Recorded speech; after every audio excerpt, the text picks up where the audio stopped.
SRMPR Passenger Vehicle Expo 2.0 Nandambakkam வர்த்தக மையத்தில் July 31, August 1 மற்றும் 2ஆம் தேதியில் நடைபெறுகிறது.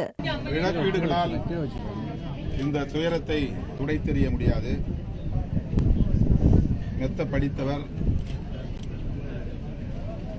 மென்பொருள் பொறியாளர், கை நிறைய சம்பளம் பெறக்கூடிய அளவுக்கு தன்னை தகுதிப்படுத்திக் கொண்டவர், வீண் வம்பு வழக்குகளில் ஈடுபடாதவர், நனி நாகரிகத்திற்கு சொந்தக்காரர் என்று சொல்லக்கூடிய அளவுக்கு அனைவரோடும் மிகுந்த கனிவோடு பழகக்கூடிய பண்பு உடையவர். பெற்றோரிடம் பேசியதிலிருந்து இவற்றையெல்லாம் உணர முடிந்தது. அப்படிப்பட்டவரை நயந்து பேசி நம்ப வைத்து குறிப்பிட்ட ஒரு இடத்திற்கு வரவழைத்து இந்த கொடூரமான படுகொலையை செய்திருக்கிறார்கள்.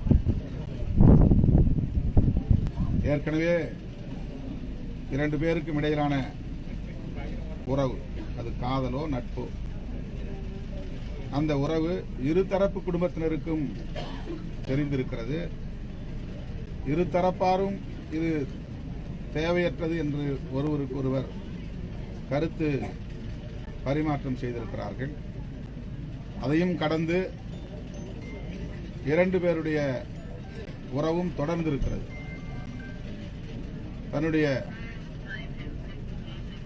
தாத்தாவுக்கு, அம்மா வழி தாத்தாவுக்கு உடல்நலம் பாதிக்கப்பட்ட நிலையில் சிகிச்சை பெறுவதற்காக நெல்லைக்கு வந்திருக்கிறார். அப்போது சுபாஷினியிடம் இது பற்றி அவர் பேசியிருக்கிறார்.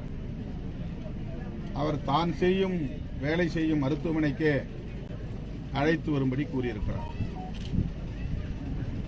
அம்மாவோடு தாத்தாவை அழைத்துக் கொண்டு அவர் மருத்துவமனைக்கு உள்ளே சென்று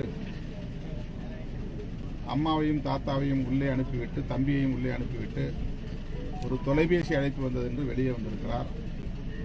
அவர்கள் உள்ளே இருந்து வெளியே வருவதற்கு 15 அல்லது 20 நிமிடங்கள் தான் ஆகியிருக்கின்றன. அதற்குள்ளாக இவரை அழைத்து சென்று ஒரு இடத்திலே வைத்து மிளகாய் பொடியை தூவி கொடூரமாக வெட்டி படுகொலை செய்திருக்கிறார். மருத்துவமனைக்கு வந்த 20 நிமிடங்களில் இவையெல்லாம் நடந்து முடிந்திருக்கின்றன என்று இந்த விசாரணையில் தெரிய வருகிறது. வெளியே வந்து மகனை காணவில்லை என்று தேடுகிற போது அவருடைய தொலைபேசிக்கு அவர் அழைப்பு விடுத்த நிலையில் யாரோ ஒருவர் தொலைபேசியை எடுத்து ஒரு ஆக்சிடென்ட் என்று சொல்லியிருக்கிறார்கள். பிறகு ஒரு சம்பவம் நடந்துவிட்டது, இன்சிடென்ட் என்றும் சொல்லியிருக்கிறார்கள். அப்படி சொன்னவர்கள் காவல்துறையை சார்ந்தவர்கள் என்று அங்கே போன பிறகு தெரிந்திருக்கிறது. படுகொலை செய்யப்பட்டு விட்டார், என்ன காரணத்திற்காக நடந்துவிட்டது என்றெல்லாம் சொல்லாமல் கவினுடைய தாயாரை காவல் நிலையத்திற்கு கொண்டு போய் 3 மணி நேரம் அங்கேயே அமர வைத்து அவருக்கு எந்த உறுதிப்படுத்தப்பட்ட தகவலையும் சொல்லாமல் இழுத்தடித்திருக்கிறார்கள், அலைக்கழித்திருக்கிறார்கள். காவல்துறையினருக்கு முன்கூட்டியே இந்த படுகொலை சம்பவம் தெரிந்திருக்க வாய்ப்பு இருக்கிறது. தனக்கு தெரிந்த காவல் அதிகாரி எல்லைக்குள்ளே இதை செய்ய வேண்டும் என்று திட்டமிட்டிருக்கிறார்கள். அதன் அடிப்படையில் தான் இந்த எல்லைக்குள்ளே வந்து அவர்கள் இந்த படுகொலையை செய்திருக்கிறார்கள் என்று யூகிக்க முடிகிறது. எனவே தனி ஒரு நபராக இந்த கொலையை அவன் செய்திருக்க வாய்ப்பில்லை என்று சந்தேகப்பட வேண்டிய ஒரு சூழல் உருவாகியிருக்கிறது. அவன் மட்டுமே கொலை செய்தான் என்று வழக்கை முடிப்பதற்கு அந்த காவல் நிலையத்தை சார்ந்த அதிகாரிகள் அல்லது காவல் ஆய்வாளர் போன்றவர்கள் முயற்சித்திருக்கிறார்கள். இதில் வேறு யாருக்கும் சம்பந்தமில்லை. சுஜித் என்பவன் மட்டும்தான் இதில் சம்பந்தப்பட்டவன். அப்படியே எஃப்ஐஆர், நீங்கள் பெட்டிஷன் எழுதி கொடுங்கள், எஃப்ஐஆர் போடுகிறோம் என்று தொடக்கத்தில் அழுத்தம் கொடுத்திருக்கிறார்கள். அதற்கு கவினுடைய தாயார் உடன்படவில்லை. பிறகு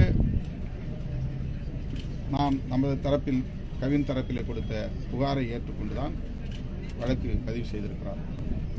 எது எப்படியாக இருந்தாலும் சுஜித் மட்டுமல்ல, அவருடைய தந்தை, தாய் ஆகியோருக்கும் கூட இதில் நேரடியாகவோ மறைமுகமாகவோ தொடர்பு இருக்கிறது என்பதை ஒத்துக்கொண்ட காரணத்தினால்தான் காவல்துறை எஃப்ஐஆரிலே அந்த பெயரை சேர்த்திருக்கிறார். எஃப்ஐஆரிலே இடம்பெற்றவர்களை கைது செய்வதிலே என்ன தயக்கம்? இதுதான் கவினுடைய தந்தை எழுப்புகிற கேள்வி.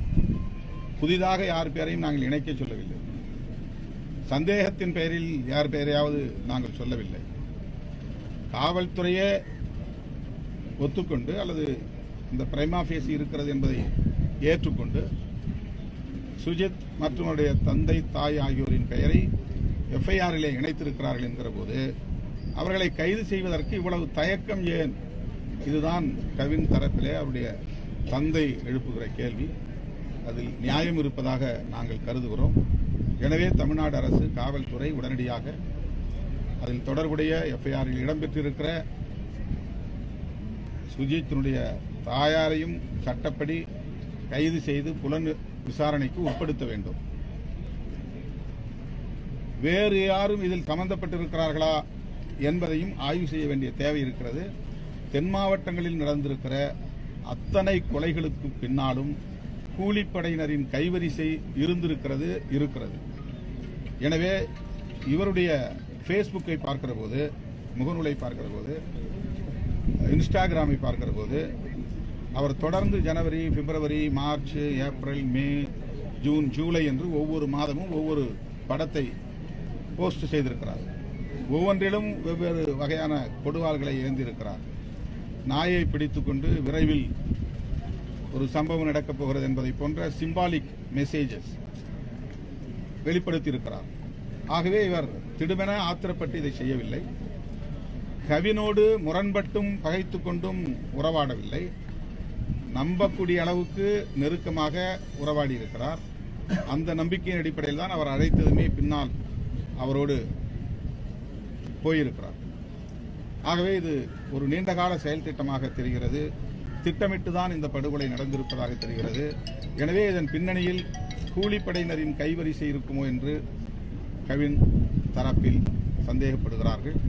எனவே காவல்துறையினர், குறிப்பாக இப்ப சிபிசிஐடி புலனாய்வு விசாரணைக்கு தமிழ்நாடு அரசு ஆணையிட்டிருக்கிறது. அந்த சிபிசிஐடி விசாரணையில் முறைப்படி அவர்கள் சட்டப்பூர்வமான விசாரணையை மேற்கொள்ள வேண்டும்.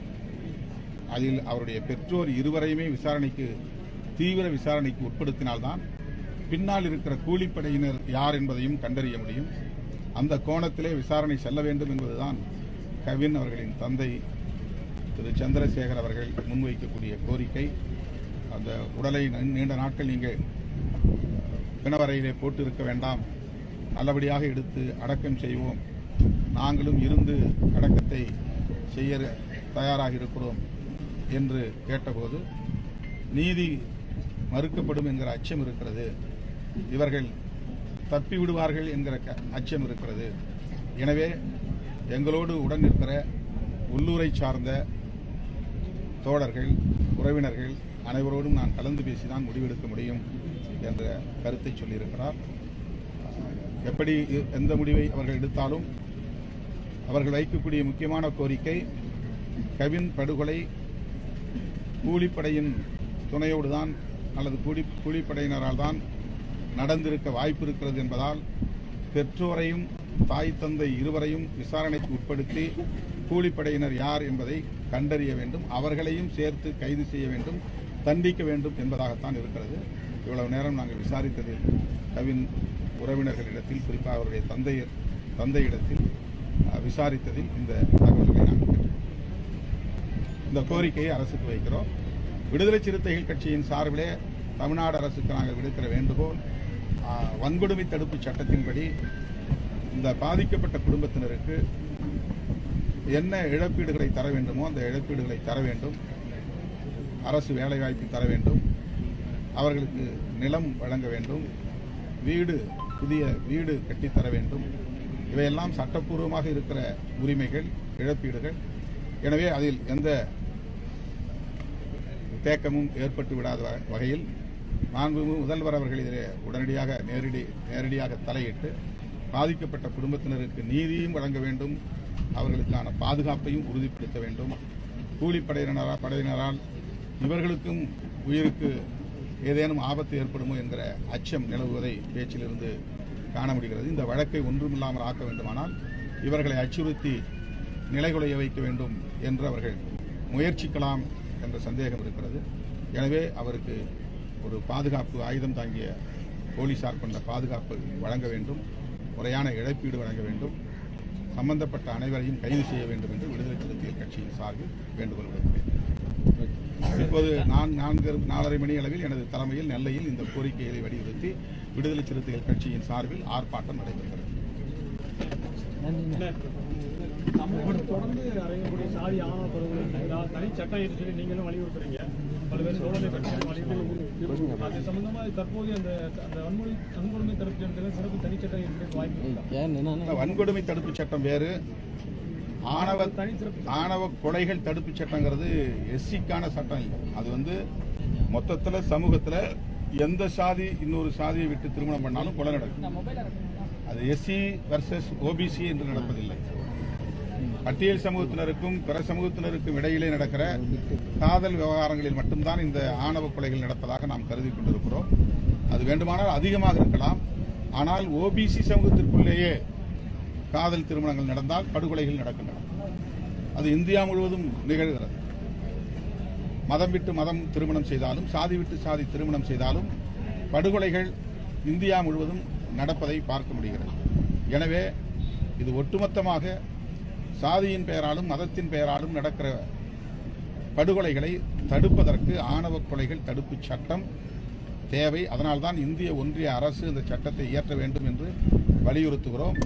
அதுவரையில் மாநில அரசுகள் உச்சநீதிமன்றம் தந்திருக்கிற வழிகாட்டு நெறிமுறைகளை பின்பற்ற வேண்டும். அதன்படி காவல்துறையினர் செயல்பட வேண்டும் என்று வலியுறுத்துகிறோம். அந்த இன்ஸ்பெக்டர் கவின் ஒரு 10 நாளைக்கு முன்னாடி விசாரிச்சு இன்ஸ்பெக்டர் ஸ்டேஷன்ல இது பண்ணி மூளைக்குளத்தில் ஜெகன் கொலையில் டிரான்ஸ்ஃபர் அதே ஸ்டேஷன் இதெல்லாம் செவி வழி செய்திகள் தான், நமக்கு ஆதாரமாக எதுவும் தெரியாது. ஆனால் காசிப்பாண்டியன் ஏற்கனவே நடவடிக்கைக்கு உள்ளானார்.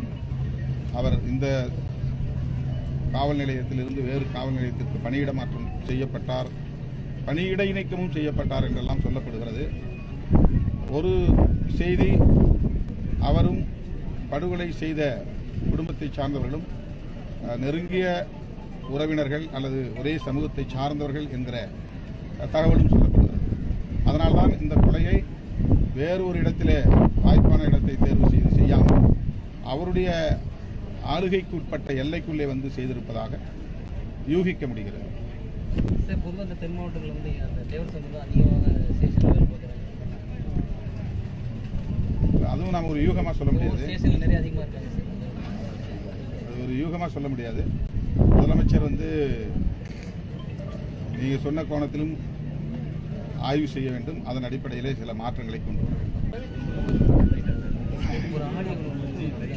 சுபாஷினி பேசியதாக ஒரு வீடியோ வெளியாகி இருக்கிறது. எனக்கும் கவினுக்கும் இருந்த உறவு எங்களுக்கு மட்டுமே தெரியும், அது எங்களோடு முடியட்டும் என்று அவர் சொல்லியிருக்கிறார்.